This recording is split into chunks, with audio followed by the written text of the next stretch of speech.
Hi friends, என்னோடய name வந்து Sai kitchen. இன்றைக்கி தான் நான் இந்த கிச்சன் ஆரம்பிச்சிருக்கேன்.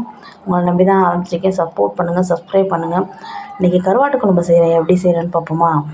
வெந்தயம், வெங்காயம், தக்காளி, கருவேப்பிலை எல்லாம் போட்டு நல்லா வதக்கிட்டு, அடுத்து உருளைக்கிழங்கு, கத்திரிக்காய் இதையும் போட்டு கொஞ்சம் நல்லா வதக்கி பொன்னிறமாக வந்ததுக்கப்புறம் கொஞ்சம் நேரம் மூடி வச்சிடலாம்.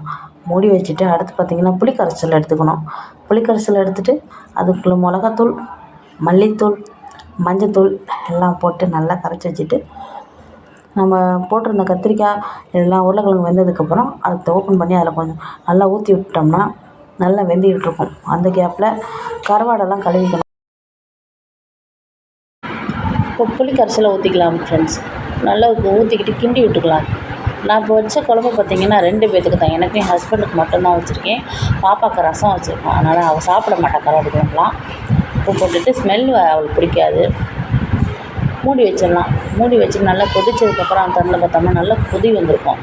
அப்போதைக்கு கருவாடை போட்டோம்னா நல்லா கரையும். அந்த குழம்புல எனக்கு ஃபுல்லாக நல்லா கரைஞ்சா தான், அந்த ஸ்மெல்லோடு இருந்தால் தான் எனக்கு ரொம்ப பிடிக்கும். கருவாடு வேணுன்றத விட அந்த கருவாடு ஸ்மெல் இருக்கணும் குழம்புல. நல்லா